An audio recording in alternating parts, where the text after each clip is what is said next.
नमस्कार, हमारे चैनल में आपका स्वागत है। मैं हूं रामचंद्र मौर्य।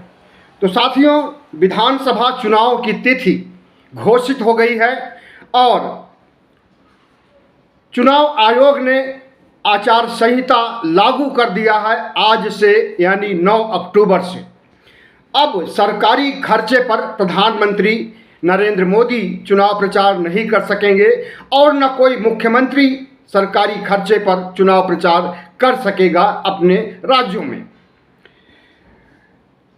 चुनाव आयोग की आचार संहिता लागू होने के साथ साथ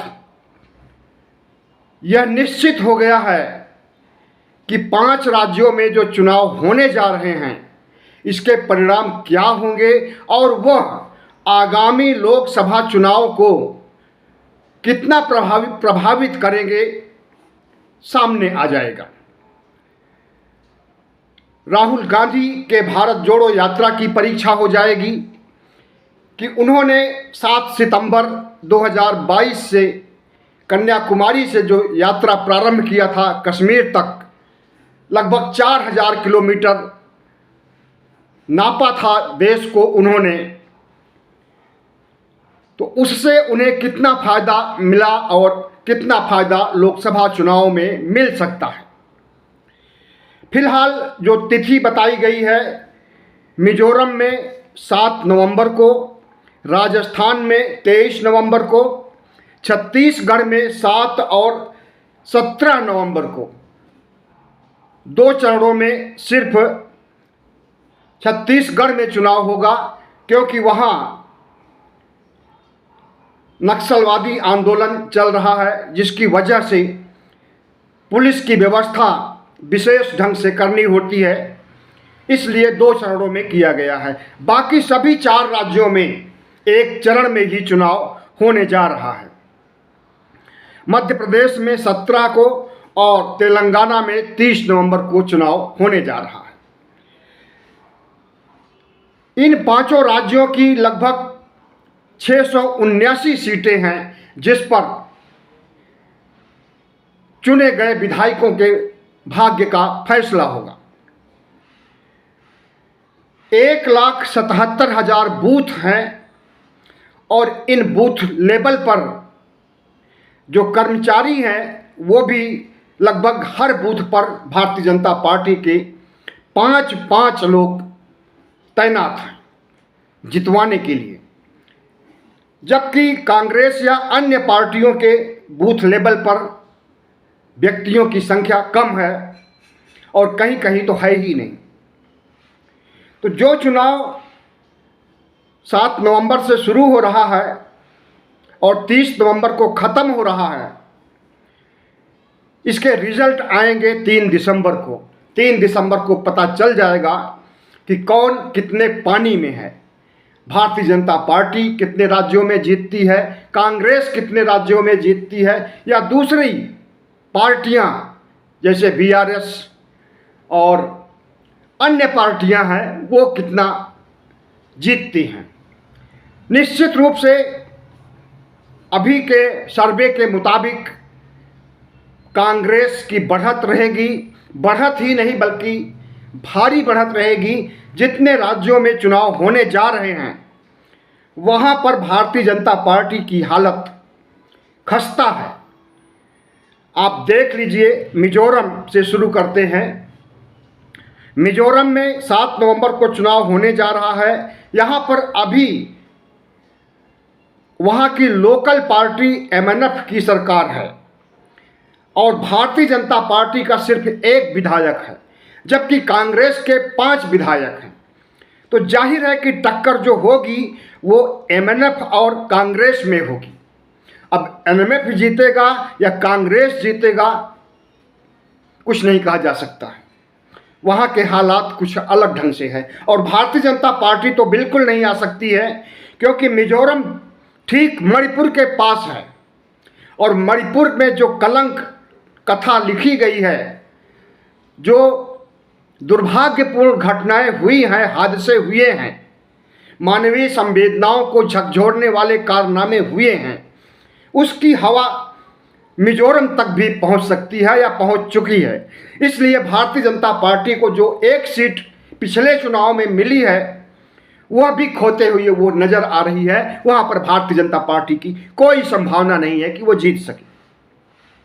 मध्य प्रदेश में 17 नवंबर को चुनाव होगा और यहां पर बगावत भारतीय जनता पार्टी में जितना हुई है और जिस ढंग से मुख्यमंत्री शिवराज सिंह चौहान को प्रधानमंत्री मोदी ने नज़रअंदाज किया है और जिस तरह से शिवराज सिंह चौहान और नरेंद्र मोदी में ठनी हुई है, इससे नहीं लगता है, इस अंदरूनी घमासान से नहीं लगता है कि वहाँ पर भारतीय जनता पार्टी फिर से सत्ता में आएगी। 18 साल हो गए भारतीय जनता पार्टी को वहाँ राज करते हुए और इन 18 सालों तक शिवराज सिंह चौहान और मामा जी का शासन रहा है।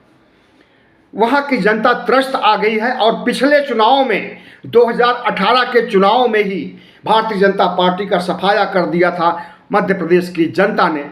लेकिन प्रधानमंत्री नरेंद्र मोदी और उनके चाणक्य अमित शाह ने जिस ढंग से सिंधिया को तोड़ करके वहाँ पर अपनी सरकार बनाई थी, उसके बारे में ज़्यादा बताने की ज़रूरत नहीं है।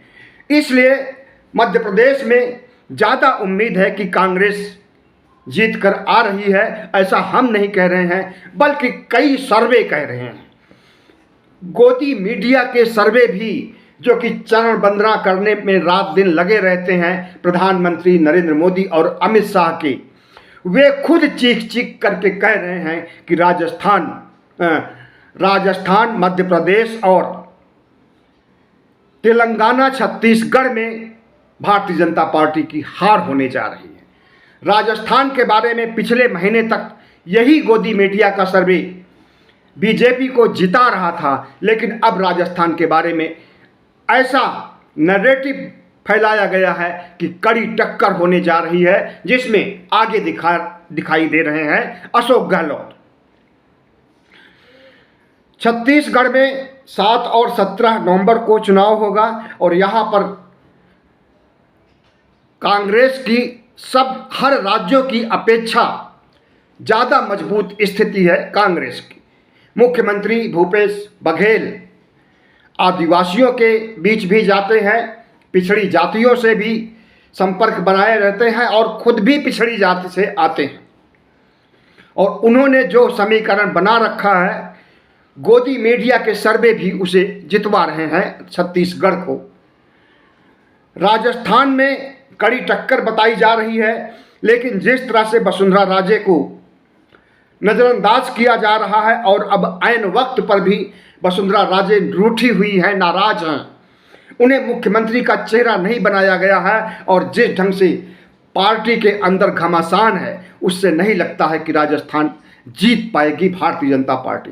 हालांकि राजस्थान में आज तक एक सरकार दूसरी बार सरकार नहीं बनाई है, चाहे वो कांग्रेस रही हो और चाहे वो भारतीय जनता पार्टी रही हो। एक के बाद एक अल्टरनेट सिस्टम रहा है राजस्थान का। उस हिसाब से तो कांग्रेस की हार होनी चाहिए, लेकिन कांग्रेस ने के अशोक गहलोत जो वहाँ के मुख्यमंत्री हैं, जिस तरह से उन्होंने मैनेज किया है, जिस तरह से उन्होंने फ्री रेवड़ियाँ बांटने का काम किया है, लाभकारी योजनाएं जनता तक पहुंचाई है, 500 रुपये में सिलेंडर की बात की है और दे भी रहे हैं, पहले से दे रहे हैं। तो इस लोक कल्याणकारी कार्यक्रमों का फायदा उन्हें होने जा रहा है और निश्चित रूप से राजस्थान भारतीय जनता पार्टी हार रही है। उमा भारती मध्य प्रदेश में शिवराज सिंह चौहान के भी खिलाफ हैं और प्रधानमंत्री नरेंद्र मोदी के भी खिलाफ हैं। उमा भारती पिछड़ी जातियों की एक कद्दावर नेता है और जब से राहुल गांधी ने पिछड़ों के सवाल को खड़ा किया है और उसे राष्ट्रीय मुद्दा बनाने का प्रयास किया है, उसमें उमा भारती उनका साथ देते नजर आ रही हैं। और उमा भारती भी मांग कर रही हैं कि महिला आरक्षण में ओबीसी महिलाओं को आरक्षण दिया जाए, ओबीसी की जनगणना कराई जाए। जो जो मांगे राहुल गांधी कर रहे हैं, उसका समर्थन कर रही हैं उमा भारती। और मध्य प्रदेश में तो भारतीय जनता पार्टी से अलग होकर के कुछ लोगों ने नई पार्टियां भी बना ली हैं। और जो स्थिति मध्य प्रदेश में आदिवासियों की, दलितों की गई है निकट भविष्य में, पिछले महीनों में, कि आदिवासियों के मुंह पर पेशाब करते हुए एक भाजपाई जब पकड़ा जाता है तो पूरे आदिवासी समाज में हड़कंप मच जाता है और आदिवासी समाज निश्चित कर लेता है कि अब भारतीय जनता पार्टी को वोट नहीं देना है। दलित के मुंह में जब मैला ठूसा जाता है तो दलित निर्धारित कर देता है उसी समय कि भारतीय जनता पार्टी को वोट नहीं देता है। ये मैला ठूसने वाले, ये पेशाब करने वाले सब के सब भाजपाई और संघी रहे हैं। तो भारतीय जनता पार्टी की जो हालात हैं, इन 5 राज्यों में कहीं भी इसकी अच्छी स्थिति नहीं है। और इन 5 राज्यों के चुनाव में तेलंगाना में भी कांग्रेस की सरकार बनने जा रही है, क्योंकि यहाँ पर भी एंटी इनकम्बेंसी हावी है। और जिस तरह से व्यूह रचना किया है मल्लिकार्जुन खड़गे और राहुल गांधी ने, फ्री बीज यानी फ्री रेवड़ियाँ बांटने का काम, 5-5 तरह की रेवड़ियाँ बांटने का काम या जनता को राहत देने का काम किया है, उसकी घोषणा की है, उसका फायदा निश्चित रूप से कांग्रेस को मिलने जा रहा है। कांग्रेस में भारतीय जनता पार्टी का कोई अस्तित्व नहीं है और वहाँ पर उसे 3 या 4 सीटें भी नहीं मिलने वाली हैं। तो इस तरह से न छत्तीसगढ़ में भारतीय जनता पार्टी आ रही है, न राजस्थान में, न मिजोरम में, न तेलंगाना में। और जब 3 दिसंबर को इन 5 राज्यों के चुनाव परिणाम आ जाएंगे, तब भारतीय जनता पार्टी को पता चलेगा कि वो लोकसभा चुनाव जीतने के लिए कितना मुस्तैद है और किस ढंग से, किस रणनीति के तहत लोकसभा चुनाव को वो जीत सकेगी। क्योंकि अभी के हालात देखते हुए तो यही कहा जा सकता है, अभी जितने सर्वे चीख चीख करके कह रहे हैं उसके आधार पर तो यही कहा जा सकता है कि अगर भारतीय जनता पार्टी कहीं जीतती है तो हो सकता है कि राजस्थान में उसे जीत मिले। लेकिन इसके लिए भी कोई गारंटी कोई नहीं देने को तैयार है। कोई भी सर्वे करने वाला या कोई भी नेता गारंटी के साथ नहीं कह सकता है कि भारतीय जनता पार्टी चुनाव जीतेगी राजस्थान में। बाकी किसी भी राज्य में भारतीय जनता पार्टी का जनाधार नहीं है, और अगर जनाधार है तो वो कभी था, आज नहीं है। और जिस तरह से प्रधानमंत्री नरेंद्र मोदी ने क्षत्रपों को नज़रअंदाज किया है, जिस तरह से शिवराज सिंह चौहान को नज़रअंदाज किया, नज़रअंदाज ही नहीं बल्कि जलील किया है, और उसका प्रतिकार शिवराज सिंह चौहान ने अभी 2 दिन पहले दिया, जब उन्होंने कहा कि आप मुख्यमंत्री के रूप में शिवराज सिंह को लाना चाहते हैं, क्या प्रधानमंत्री के रूप में नरेंद्र मोदी को जिताना चाहते हैं।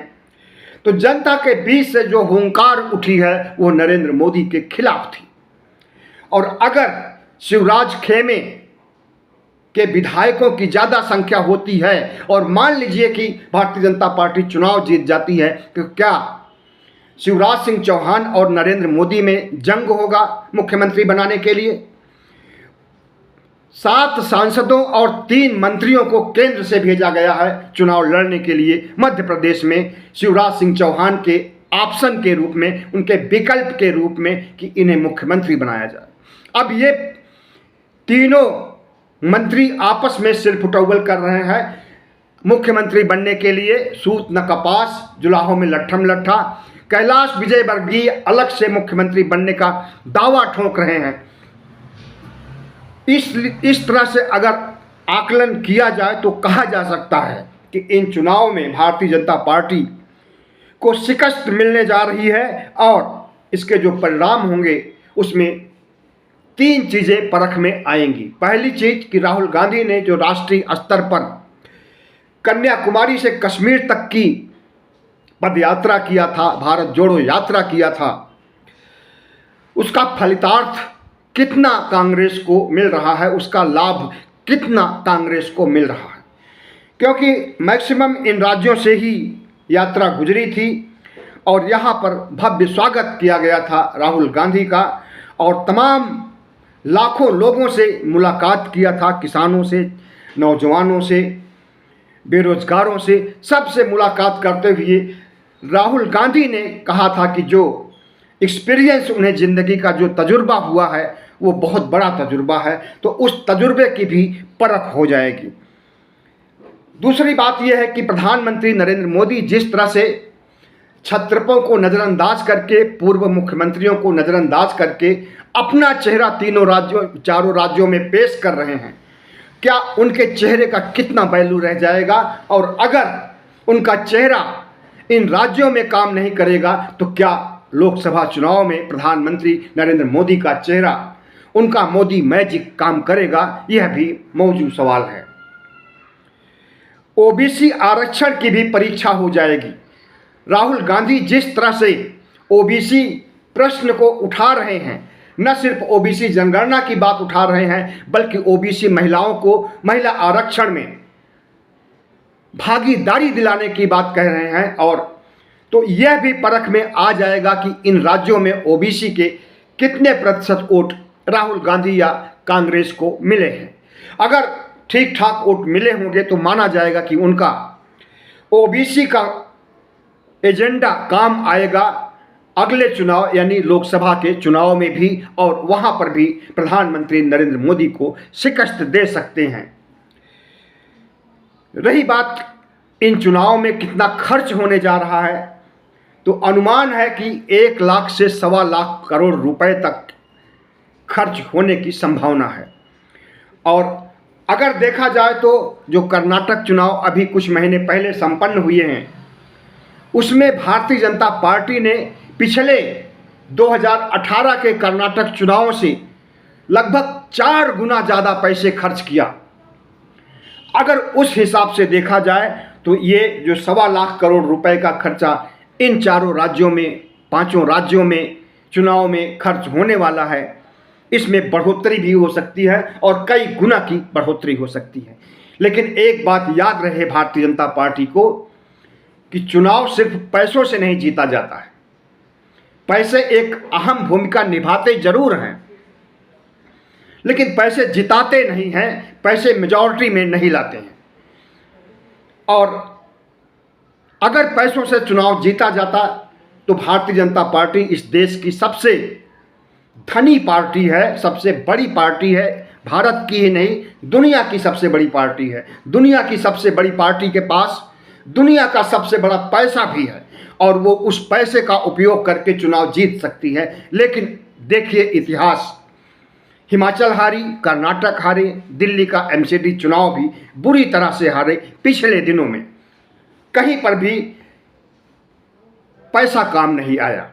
तो हमें लगता है कि इन 5 राज्यों में भी यही होने जा रहा है। पैसे का वैल्यू नहीं होगा, बल्कि पार्टी किस तरह से जनता को फायदा पहुंचा रही है, कितना फायदा पहुंचा रही है, और हर वर्गों को कैसे साध कर चल रही है, इसका फायदा मिलेगा उन पार्टियों को जो ओबीसी को उनका वाजिब हक दिलाना चाहेंगे, जो ओबीसी महिलाओं को हक दिलाना चाहेंगे, और जो महंगाई पर रोक लगाना चाहेंगे, जो गरीबी उन्मूलन में सक्षम हो सकेंगे।